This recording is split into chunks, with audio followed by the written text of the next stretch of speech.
On today's episode, we take a look at not one, but two new baits from Berkley. A man catches a possible state record in the Northeast with a pretty shocking twist for an ending. We talk mono versus fluoro for jerkbaits and more on today's episode of Tackle Talk. Hello, everybody. I'm Bill Dance, and you're listening to Tackle Talk. This is the Tackle Talk Podcast, brought to you by American Legacy Fishing and Outdoors. World-class fishing gear, unmatched personal service. Now, here's your host, Andrew Hayes. Hey everybody, welcome back to another episode of the Tackle Talk Podcast. We've got a great show for you here today, but before we begin, we just have to give a quick thank you to American Legacy Fishing, the folks that make this entire episode, this entire podcast possible. We can't thank them enough for their support of Tackle Talk. Brian and gang over there are first class all the way. Huge shout out to American Legacy Fishing. The website is AmericanLegacyFishing.com, and your exclusive discount code for listening to Tackle Talk is Tackle Talk 5. All right, everybody, first up on the docket today, it looks like we have a bit of news coming to us from Vermont, and specifically some reporters over at compassvermont.com with a wild article headline that says he settled for the unofficial largest smallmouth bass so his wife could have fish cakes. This is a real article, folks. The article here says a nearly 2-foot bass caught in a small pond tips the scale above the state record, but ends up being dinner. A Lower Sims pond angler has landed what would have been Vermont's new state record smallmouth bass if he hadn't filleted it first. Andrew Ostringer's fish measured nearly 2 feet long and weighed 7 pounds 6 ounces on his personal scale. That's 10 ounces heavier than the official state record. But because the weight had not been certified on an official scale, Vermont Fish and Wildlife is calling it an unofficial record. It's rare but not unheard of for anglers who plan to keep a nice fish for dinner to grab an unofficial weight at home, realizing their catch might have been a state record, and reach out, said Sean Good, fish biologist and administrator of Vermont's state record fish program. Even though Fish and Wildlife can't accept the weight from a non-certified scale for our official record books, we can all agree the new unofficial record is one heck of a fish story. Ostringer told Compass Vermont that he wasn't certain the fish was record-breaking when he pulled it from his kayak. He doesn't usually eat smallmouth bass, but his wife had asked for fish cakes, her preferred way to eat them. Instead of driving the fish to an official weigh-in, he scaled and filleted it home. He added onions, peppers, breadcrumbs, eggs, and a dash of Old Bay seasoning, a staple from his years living in Maryland crab country, before frying up the meal. It's a dream come true to me, Ostringer said of the catch. There's no better place to fish than Vermont. Smallies, trout, pickerel, pike, Vermont has endless opportunities.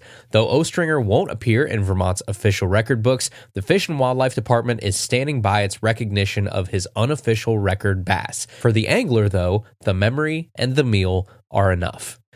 Okay, so yeah, that is a completely real article and a real thing that happened. On one hand, I guess, it's just a ridiculous story that's tough for most of us serious anglers to comprehend. You catch what the article says is a smallmouth pushing like 23, 24 inches and 7.5 pounds, a fish that would have most certainly been the state record, and not even barely, by a hefty margin. And not only do you not get it certified, but you eat it. A wild story for sure, but on one hand, I kind of respect it. We get so caught up in the accolades and the trophies and, the glory of our best catches and all that stuff. And it's oddly refreshing to hear about a good old boy being like, hey, my wife wanted dinner. What do you want me to do? Now, would I ever recommend keeping or eating a fish of that caliber as a die-hard smallie angler? No, I wouldn't. If I lived near Vermont, I probably would be wishing that fish would still have been put back in the water to live on, maybe grow some more, give somebody else a chance at that fish of a lifetime. But it also was from a pond, so I guess it's not that big of a deal. But everybody has their own different priorities and motivations for fishing, and we can all respect that too. So there you go. Just a really odd story that came to us this week from Vermont. Okay, the next thing we have in the news this week, I think we should briefly mention at least, and it involves a situation that happened earlier this year. It was a really tragic accident that happened on Smith Lake in Alabama, where a Major League Fishing angler in the Tackle Warehouse Invitationals, I believe, crashed their boat into a guide boat, and it killed 3 people on the guide boat. And at the time, I don't even think we talked about it on the show because it was just an awful situation. I didn't really think that we had anything anything to add to it. And I just kind of did what I would hope most people do in that situation, is I prayed hard for those that were involved, for their families. I really think that's all you can do, and you probably shouldn't do much more on the internet. But that brings us to present day. And last week, they announced charges for the angler that I guess was at fault. Again, not our business. I hope everything gets sorted out. But with that announcement came the release of the video footage of the wreck.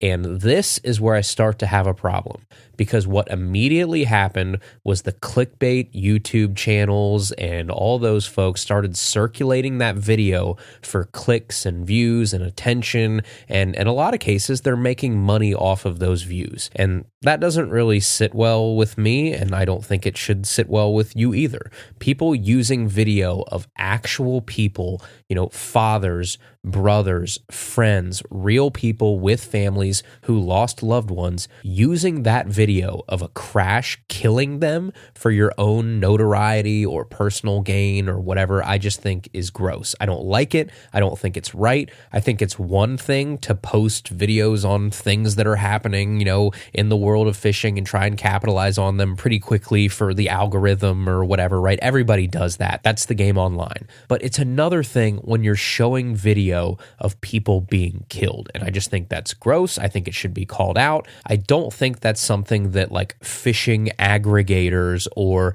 reporters or whatever, these people want to kind of call themselves should be posting. It's one thing for a bona fide news outlet to put it out, but even then, usually news outlets will censor when somebody actually dies. And if they don't, then kind of shame on them too. I don't think you should put out video of people being killed to drive traffic online. You can disagree with me, that's fine, but I just wanted to get that out there. That video is floating around. I would encourage you not to watch it. I would encourage you not to share it, not to engage with that at all. I just feel like that's something that after the past couple days that I've watched online should be said. Okay, next thing here. Let's jump to something a little bit more happy and positive, and this one comes to us from the Bass Fishing Hall of Fame. So the Bass Fishing Hall of Fame just inducted their 3 newest members on September 25th in Springfield, Missouri, as Randy Hopper, Craig Lamb, and William Shakespeare Jr. were all inducted, bringing the total number of inductees into the Bass Fishing Hall of Fame to 103.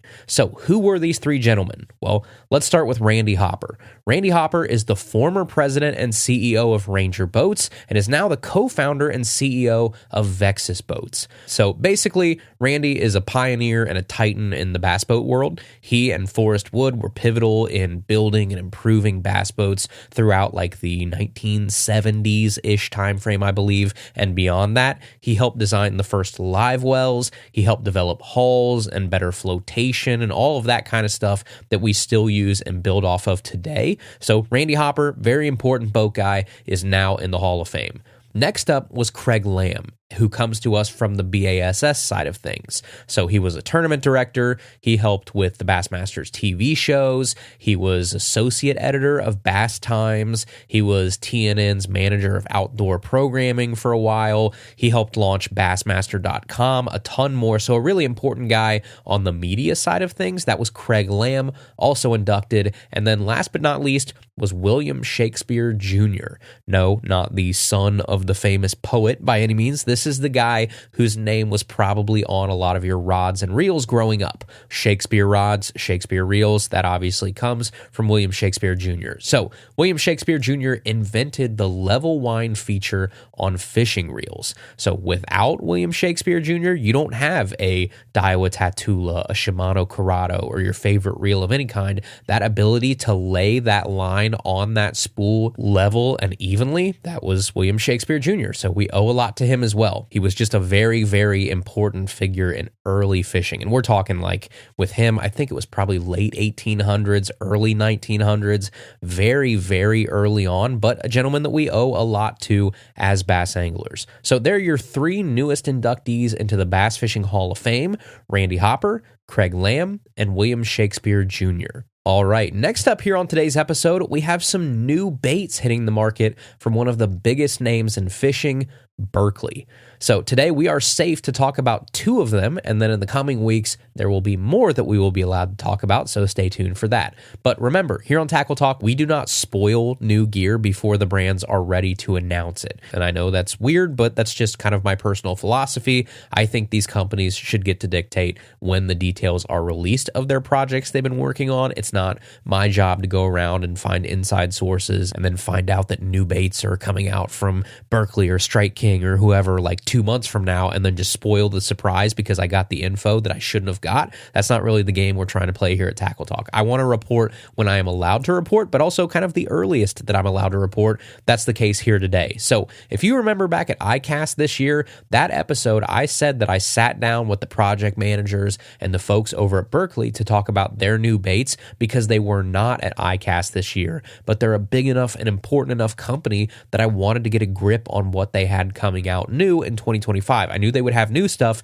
just not released at ICAST. They'd be releasing it on their own, and I kind of wanted to make sure that I was up to speed on that. So we did have a couple meetings, one way back where we talked about some of the baits that came out around ICAST. We obviously talked about those in the episode, but then we had some secondary meetings where we got to talk about the real 2025 juice from Berkley that they would be slowly dropping starting in the fall. And now we're at the time where I'm finally allowed to start talking about some of the baits that we've known about for weeks or months now, depending on the bait. So as of today, October 7th, when you're listening to this, 2 of the baits are now okay to talk about on the show because they've both been technically released out into the wild.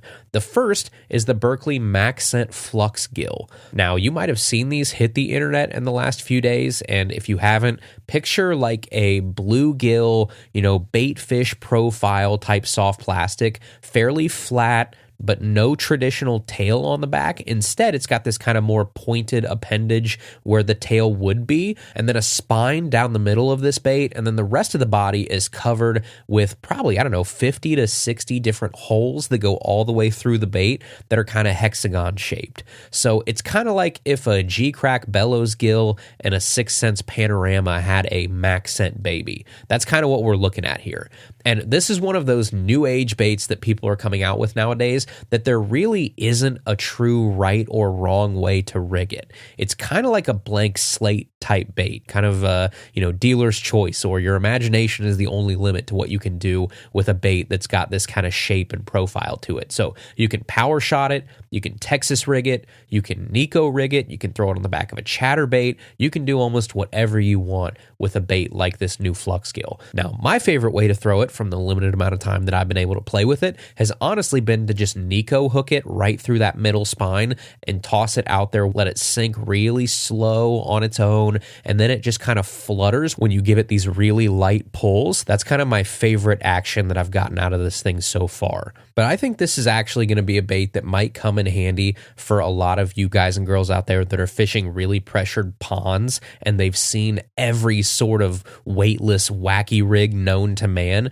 This is a cool profile where you can change that up a little bit and get kind of a, sort of similar action and fall rate and stuff, except you're getting it in the profile of like a sideways dying bluegill, which I think could be cool. Now, the other thing that Berkley's obviously really big on is their Max Scent formula, and this type of body lends itself really well to that Max Scent family because it has so much surface area to disperse that infused Max Scent from, that sort of, honeycomb hex through body, using more of that kind of 3-dimensional construction to its advantage just gives you more area for that Max Scent to disperse into the water. Again, I don't know all of the science behind that kind of stuff, but that's how I understand, the way that Max Scent works is basically surface area is king. So if you can make a design that has more surface area and not just more of like a 2-dimensional bait, then you're going to get more of that out into the water. So the Flux Gill, I think, is a pretty cool bait from Berkley. It comes in a 6-pack of 3.5-inch Flux Gills, or you can get 5.3-inch Flux Gills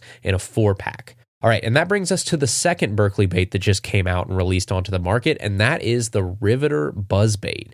Now, this checks a couple boxes in the Berkley family, right? First off, it just fills the space that was kind of blank in terms of buzz baits from Berkley. We really needed a good, solid buzz bait to that Berkley lineup that we didn't really have yet. It's been missing for quite a while, and this obviously checks that box. But the second thing that this does is lean into something that Berkley's been working on for years, but a little bit more behind the scenes, and that's sound. So Berkley has obviously kind of hung their hat on the scent side of things with Power Bait and Max Scent and all that kind of stuff. But when I went down to their symposium, I think it's almost been 2 years now, I got to talking to Mark Sexton, who's been on the show before, really great guy. He's Berkley's kind of big, fish science and bait testing guy. And we were talking after one of the things that they were doing, and he said something along the lines of, hey, we're not really ready to talk about it yet, but one of the big frontiers that hasn't really been explored as much as it should have been is sound. And that was almost 2 years ago at this point, and now you're starting to see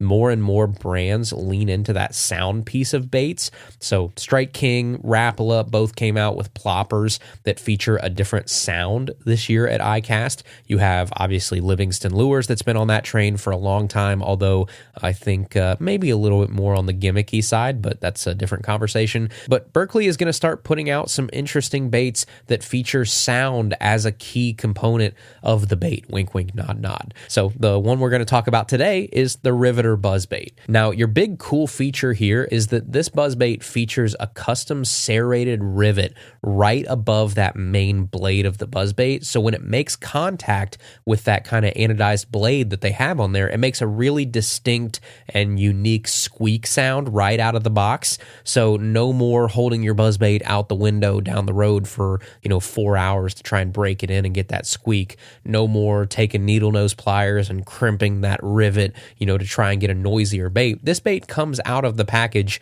pretty darn squeaky. And big buzzbait folks know that can kind of be the key between a special buzzbait and just an ordinary regular buzzbait. The buzzbait that you've had in your box that you would probably lose your mind if you lost is probably a buzzbait that has a pretty special sound to it to you. Now, I guess the cool part with this bait is this is one of the few times where being an audio-only podcast actually works out pretty well, because even though you guys can't see the baits that we talk about here on the show, you could certainly hear them if we had to listen to something, and that's what we're going to do here right now. So I have a microphone in front of me. I'm going to take one of these Riveter buzzbaits out of the box here, and I'm going to spin that blade to let you guys hear what that sounds like.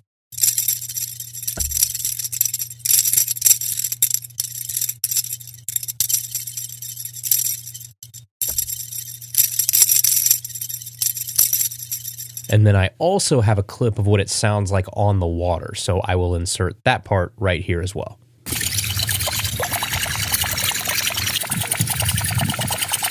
Okay, so hopefully you guys can hear that. I don't know how well that's going to turn out, but even cooler on this buzzbait is that you can actually kind of manipulate that sound just a little bit by bending that, whether it's toward the head or away from the head. You can get some deeper squeaks versus some little thinner sounding squeaks, just depending on how you kind of tweak that wire bend and the angle of that blade. So a pretty cool little buzzbait. It comes in a skirted and a non-skirted option. So if you want one for more like toads and stuff like that, then they do have an option there as well. It's got a pretty cool head on it. The head is a lot more like a really thin shad head, and it's a lot longer than you're used to, I think, on a lot of these buzzbaits. So a pretty cool design there. It comes in a 1/4 ounce and 3/8 of an ounce. Your price on these two baits, both baits that we just talked about from Berkley, you're going to have $9.99 to $10.99 for the Riveter buzzbaits, depending on if you want a skirt or no skirt. And then your Flux Gills we talked about earlier are going to be $9.99 a pack.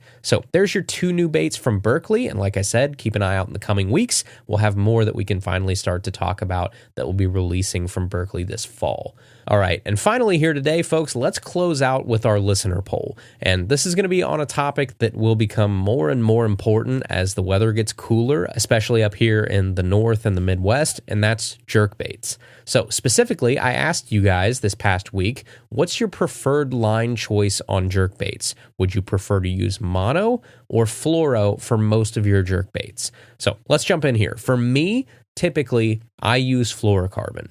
because I feel like it helps me stay truer to that bait's actual characteristics, especially with a suspending or a slow sinking jerkbait. And even with a floater, it will usually still float fine, even if you're throwing it on fluoro. So there's not really a ton of downside, I think, to fluorocarbon. You get more sensitivity, you get less stretch, you get snappier movements of that jerkbait, I think, with fluorocarbon than you do with mono. You get less mushy feeling hook sets when you sweep that rod with a jerkbait if you're throwing fluorocarbon versus if you were throwing monofilament. And I can maintain that pressure on that fish better because I'm typically using a lighter rod when I'm throwing jerkbaits, so I don't need stretch in my line during that fight to make sure that I'm not ripping trebles out or I'm not being overly aggressive or I'm not losing that fish. The rod is kind of doing that for me because I'm a lot of times using kind of a moderate, fast, sort of medium style rod. Plenty of give. I don't need to lean on the line to actually do that type of thing for me.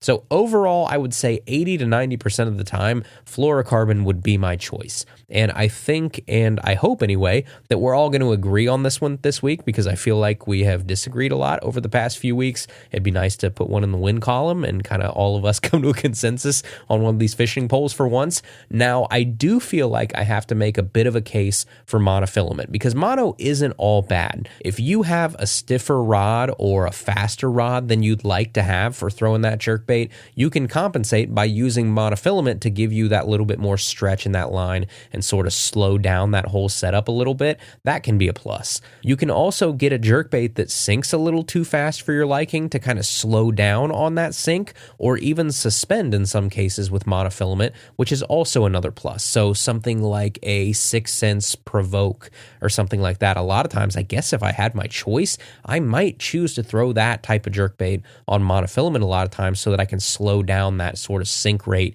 that I feel like sometimes is a little too fast for me. And finally, I think monofilament is probably just a good choice for anglers who are fishing from the bank because I think it'll help you keep those jerkbaits up just a little bit higher, a little bit off the bottom, and help keep you from getting snagged if you're throwing it a little too shallow for how deep that jerkbait dives. Monofilament can help you with that too, and you just might lose less jerkbaits if you're fishing from the bank and you can't get on the other side and get those type of things unsnagged. So monofilament isn't all bad for sure, but overall, fluorocarbon is going to be my choice most of the time for jerkbaits. Okay, now let's see what you guys said. I'm going to open up the poll here and... Okay, thank goodness, right? We got one in the win column here. We all agreed on this one. Almost everybody, in fact. This is the biggest landslide we've probably had since we've started doing these polls.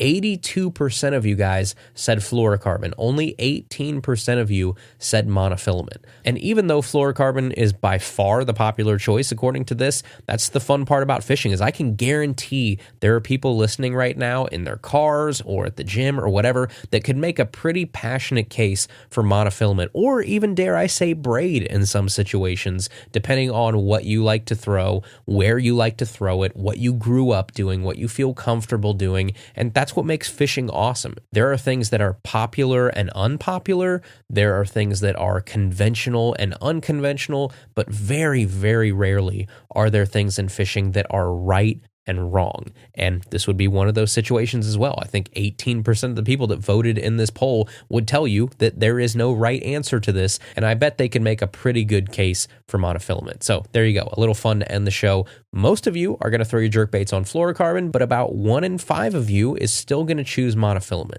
All right, folks, that is our episode today. Next week, if all goes well, bring your science hats because we will have a guest, and I've got a couple different guests lined up over the next couple weeks that are going to bring the stats, that are going to bring the data, and we're going to have some really fun conversations with people that are much smarter than me and have done some pretty cool research that I think you guys will find interesting. So some of our favorite episodes where we get to dive into the science part of fishing, we have a couple of those coming up that I think you guys will really, really enjoy. So stay tuned for that next week. As always, find us on the website, tackletalkpodcast.com. You can submit your mailbag questions there for a chance to be heard on an upcoming episode. You can keep up with old episodes, a ton of stuff to look at over there. You can also find us on Instagram and Facebook at Tackle Talk Podcast. If you can leave a review on Apple or Spotify, I would appreciate that. Someone told me the other day that we're like 1,500 reviews on Spotify, and I think we only need a couple more to get to 1,000 on Apple is what the person told me. So if you can leave us a review on Apple and get us to 1,000 reviews, that would be pretty cool, I guess. But thank you guys so much for listening. Again, you guys are the best. Appreciate each and every one of you, and we will see you right back here next Tuesday for another brand new episode